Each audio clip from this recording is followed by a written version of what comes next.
No limiar do terceiro milênio. Capítulo 6. A prática do mediunismo. Infraestrutura crística.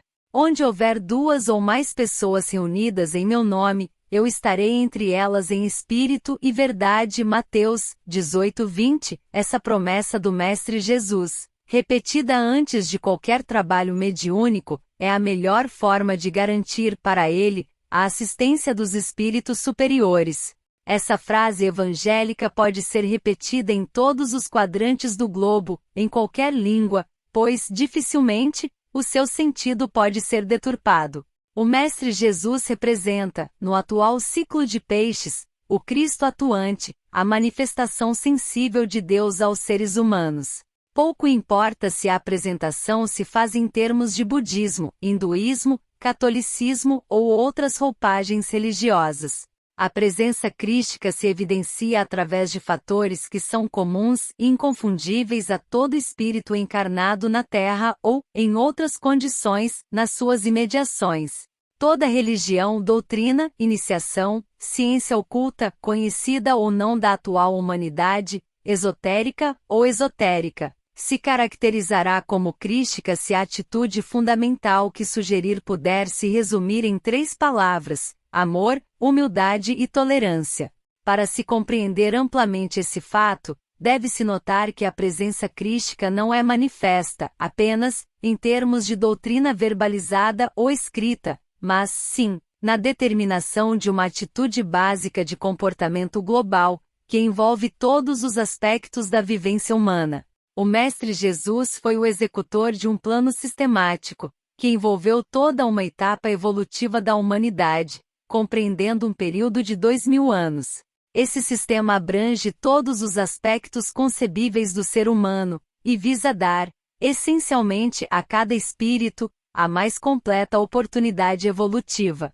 O ciclo de peixes é do karma, e seu símbolo máximo é a estrela de 6 pontas, 2 triângulos equiláteros sobrepostos em posição inversa, que representam a evolução e a involução. Karma significa o pagamento de dívidas anteriores, liquidação de débitos. Por isso, a figura de Jesus aparece como o Redentor, o Salvador, o amigo que ajuda a pagar nossas dívidas. Com essa premissa, o sistema se apresenta como algo intermediário entre duas situações. Esse é o fato básico do mediunismo: o ser humano colocado na posição de intermediário entre as forças superiores e os que o cercam. Amor ao próximo, submetendo-se às determinações do mundo espiritual, humildade diante de Deus, e aceitando os ditames da sua posição kármica, tolerância. Conclui-se que a base do mediunismo é a manipulação do fenômeno mediúnico em nome de nosso Senhor Jesus Cristo. A motivação. A mais sã motivação para que um grupo de pessoas se reúna na prática do mediunismo é a admissão honesta da existência do fenômeno. A vida humana é o constante equacionamento de problemas físicos, psicológicos e espirituais, desde que se evidencie que problemas espirituais não são, necessariamente, problemas religiosos. Essa sutil distinção entre as inquietações do espírito e o fato puramente psicológico de pertencer ou não a uma religião deve ser buscada em termos individuais. Religião é um modelo de comportamento, e o fato de um indivíduo não se ajustar a um padrão determinado não é problema espiritual, mas apenas social, psicológico. Religiões representam épocas, latitudes e longitudes de maior ou menor extensão e profundidade, variando, portanto, no tempo e no espaço. O ser humano é, basicamente, sempre o mesmo. Inquietações espirituais são os estímulos desconhecidos da personalidade, os fatos estranhos ao previsível de cada um, os anseios desconhecidos, os sonhos secretos, as dores inconsoláveis, as sensações de abandono, coisas essas que só o indivíduo pode saber de si mesmo. Ao chegar o momento em que essas coisas se tornam prementes, a ponto de alterarem o comportamento físico ou psicológico, o indivíduo está pronto para o mediunismo. Sem dúvida, existem outras motivações para o ingresso num grupo mediúnico ou a procura para organizar outro. Mas a pessoa só permanece ou o grupo obtém sucesso quando os motivos são fortes. A pesquisa ou a curiosidade não são suficientes, pois são puramente psicológicos. Também, não adiantam as provas ou testes, porque são sempre exteriores ao indivíduo. Para que uma pessoa procure o mediunismo, ou pense em organizar um grupo mediúnico, é preciso que ela tenha sentido o fenômeno em si mesma, o admita por experiência própria, individual. E quem nesse mundo já não teve alguma experiência nesse sentido? O grupo social. A mediunidade é uma manifestação essencialmente individualizada, porém, com características comuns a todos os seres humanos. Essa exteriorização comum permite que quaisquer pessoas possam se reunir para formar um grupo mediúnico, independente da aculturação social ou intelectual. Um conjunto mediúnico ideal é o que se compõe de pessoas com aspirações espirituais comuns, e não por motivações sociais. A padronização de um corpo mediúnico se faz em termos de ideais transcendentes, mas não personalísticos. Compreensão espiritual não é o mesmo que compreensão social. Isso porque um espírito evoluído pode habitar um ser humano, qualquer que seja sua posição social, e o mesmo pode acontecer com um espírito involuído, atrasado. Posição social nada tem a ver com posição espiritual. Embora seja natural a aglutinação das pessoas de interesses comuns, em termos de posicionamento social, formando grupos harmônicos culturalmente, isso pouco benefício traz para o exercício evangélico. Ao contrário, o perfeito entendimento psicológico e a concordância de todos em torno de tudo, reforçam as relações horizontais e provocam uma constante transformação na forma. Isso não dá lugar à alimentação vertical, que vem do espírito, não traz criatividade, nada acontece de original. Como decorrência normal dessa situação, nascem a exclusão e o sectarismo. Conclui-se, daí, que a escolha dos que irão se constituir em grupo mediúnico deve ser feita em termos de mediunidade e não de personalidade. A figura do médium deve excluir, completamente, a da pessoa. Pouco importa se a pessoa é boa ou má, bonita ou feia, pobre ou rica. Importa, isso sim, se ela manifestar sua mediunidade, e o exercício dessa qualidade produzir o efeito desejado, se ela cura, alivia e consola, enquanto está mediunizada. O comportamento só deve ser preconizado para o médium como participante do conjunto. O que ele faz ou deixa de fazer fora do trabalho mediúnico é de sua alçada, e o grupo nada tem a ver com isso. Ninguém se torna melhor ou pior porque se ache que assim deva ser, ninguém modifica ninguém. Mas, no exercício constante da mediunidade, no contato regular que o médium tem com seu próprio espírito, ele se modifica efetivamente, de dentro para fora. Nenhuma pessoa se torna boa médium porque é boa. Quase sempre, essas pessoas se tornam bons organizadores, solícitos e serviçais, mas raramente bons médios. De modo geral, o candidato a bom médium é aquele sofrido, maltratado pela vida e que já experimentou os altos e baixos de sua existência. Esse está em melhor condição de perceber a autenticidade e de se realizar através da mediunidade. A heterogeneidade do grupo proporciona muito mais oportunidades aos participantes de exercer sua tolerância, sua humildade e seu amor. Identificação da missão.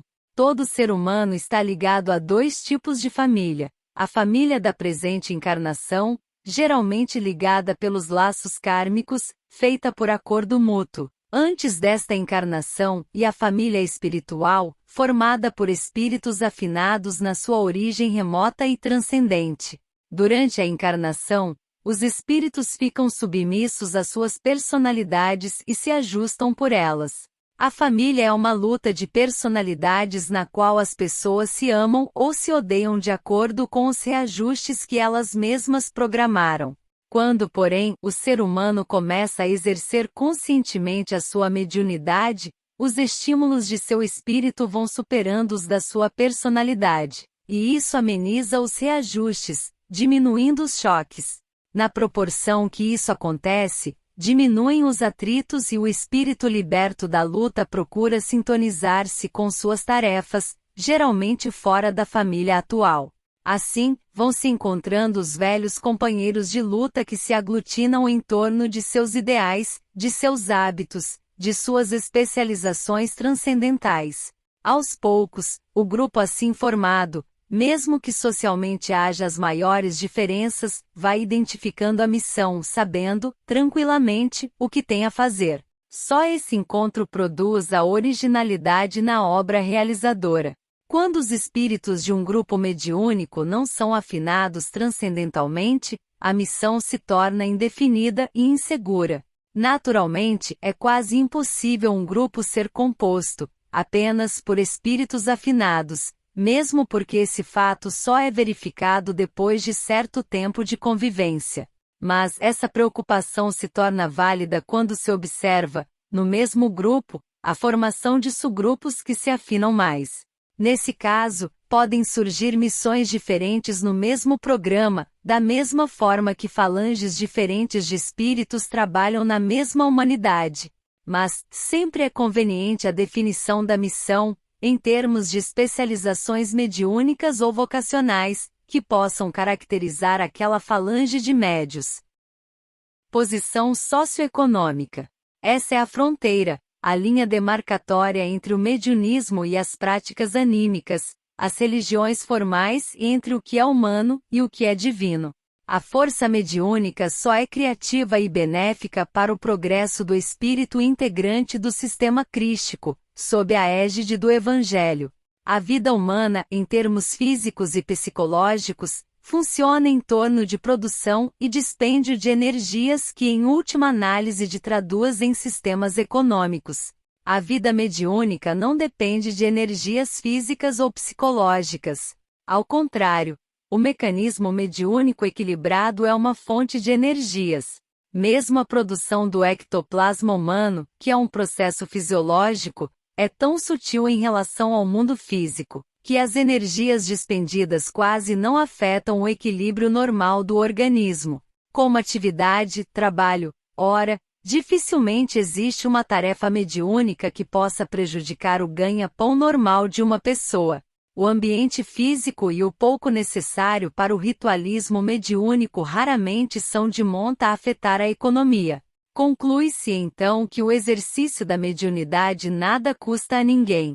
Não há, portanto, razão alguma para que haja qualquer tipo de cobrança em torno da vida mediúnica.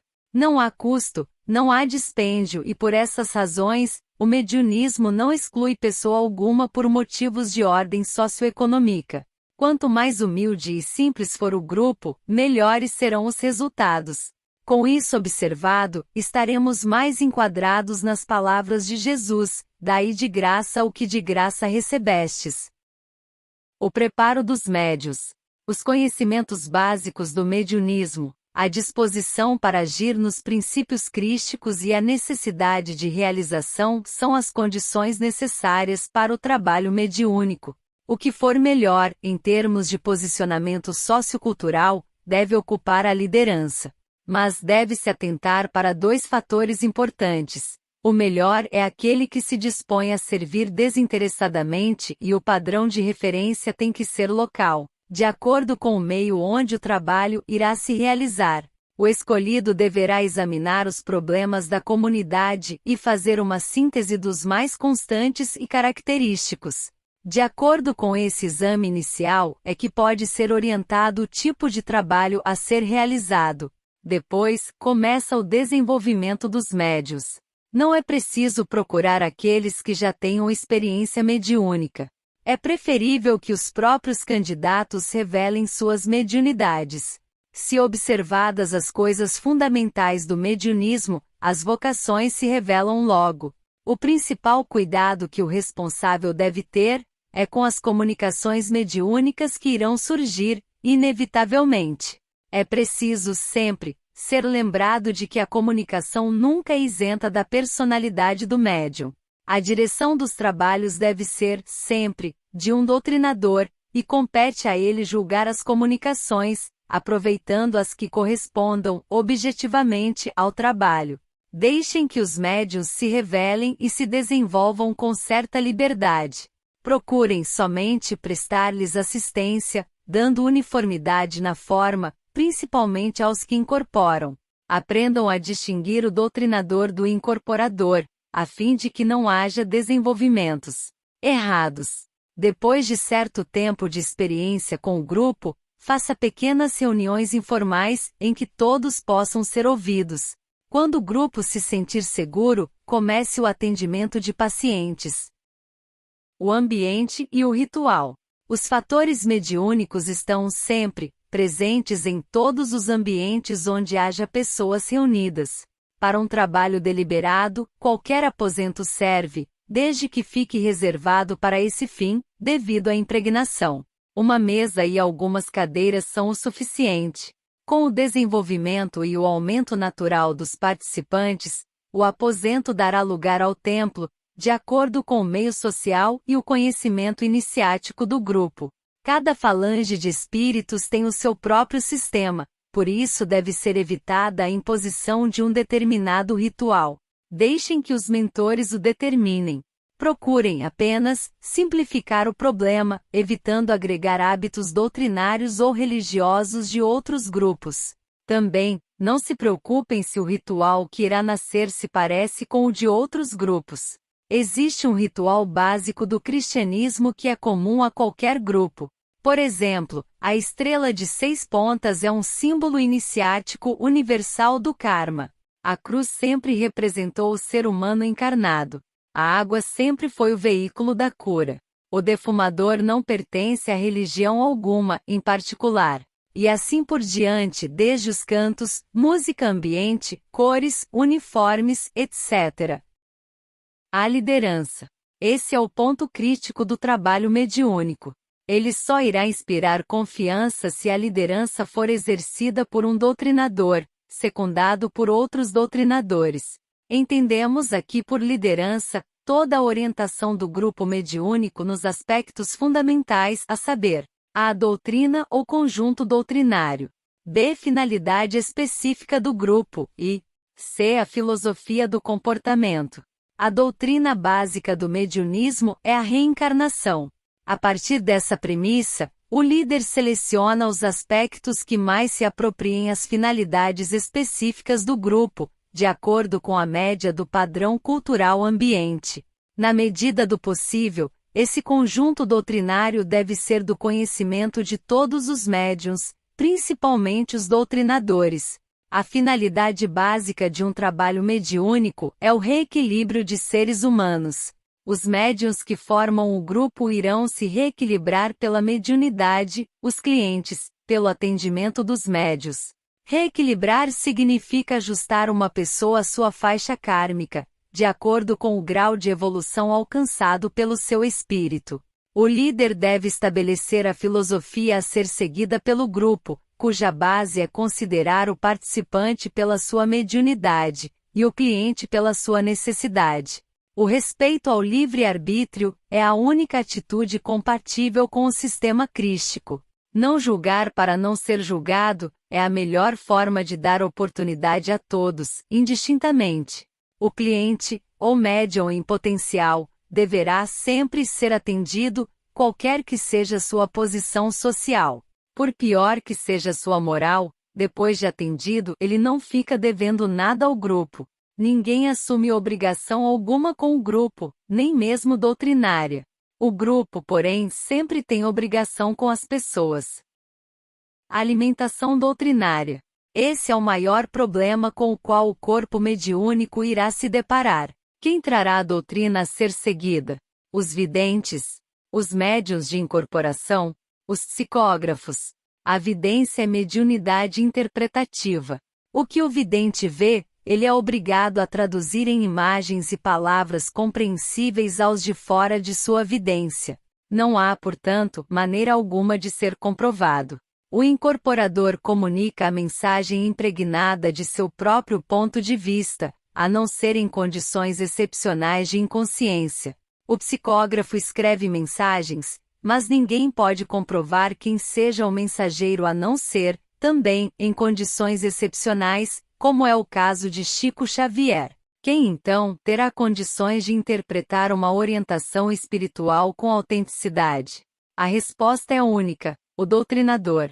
Somente esse médium tem condições de interpretação correta de uma mensagem, pelo simples fato de que seu raciocínio normal é iluminado pela sua mediunidade.